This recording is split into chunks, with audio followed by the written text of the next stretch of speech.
രംഭയെ ബലാത്കാരം ചെയ്തതിനു രാവണന് കിട്ടിയ ശിക്ഷയെക്കുറിച്ചറിയാമോ? രാവണൻ ആകാശമാർഗ്ഗം സഞ്ചരിക്കവേ അതിമനോഹരമായ ഒരു തടാകക്കരയിൽ അപ്സരസ്സായ രംഭയെ കാണാനിടയായി. ദേവലോകത്തെ സൗന്ദര്യത്തിന്റെ പ്രതീകമായിരുന്നു രംഭ. രംഭയുടെ സൗന്ദര്യത്തിൽ രാവണൻ മോഹിതനാവുകയും തന്റെ കാമം ശമിപ്പിക്കാനായി അവളെ ബലാത്കാരം ചെയ്യാൻ മുതിരുകയും ചെയ്തു. രംഭ രാവണന്റെ സഹോദരനായ കുബേരന്റെ പുത്രൻ നള കുബേരന്റെ ഭാര്യയായിരുന്നു. അതുകൊണ്ട് രാവണൻ രംഭയ്ക്ക് ജ്യേഷ്ഠതുല്യനാണ്. ഈ ബന്ധം രംഭ രാവണനെ ഓർമ്മിപ്പിച്ചെങ്കിലും രാവണൻ അത് ചെവിക്കൊണ്ടില്ല. അവൻ അവളെ ബലമായി പ്രാപിച്ചു. രംഭ അപമാനിതയായി കണ്ണീരോടെ നള കുബേരന്റെ അടുത്തെത്തി നടന്നതെല്ലാം അറിയിച്ചു. തന്റെ ഭാര്യയുടെ ദുരവസ്ഥ കണ്ട് കോപാകുലനായ നളകുബേരൻ ഉടനടി രാവണനെ ശപിച്ചു.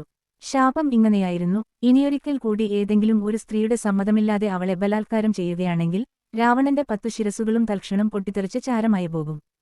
ഈ ശാപം രാവണന്റെ പിന്നീടുള്ള ജീവിതത്തിലെ നിർണായകമായ ഒരു ഘടകമായി മാറി. സീതാഹരണത്തിന് ശേഷം രാവണന് സീതയെ ബലപ്രയോഗത്തിലൂടെ കീഴ്പ്പെടുത്താൻ കഴിയാതിരുന്നത് ഈ ശാപം മൂലമാണ്.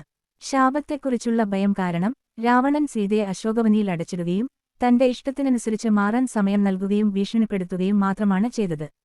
അതായത് അധികാരവും ശക്തിയുമുണ്ടായിരുന്നിട്ടും ഒരു സ്ത്രീയുടെ സമ്മതമില്ലാതെ അവരെ സ്വന്തമാക്കാൻ രാവണന് കഴിഞ്ഞില്ല. ഈ ശാപം അദ്ദേഹത്തിന് ഒരു സ്വയംബന്ധനമായി മാറി. നളകുബേരശാപം രാവണന്റെ അഹങ്കാരത്തിന് കിട്ടിയ ഏറ്റവും വലിയ താക്കീതായിരുന്നു. കഥകൾ ഇഷ്ടപ്പെടുന്നുണ്ടെങ്കിൽ വീഡിയോ ലൈക്ക് ചെയ്യാനും ചാനൽ സബ്സ്ക്രൈബ് ചെയ്യാനും മറക്കല്ലേ.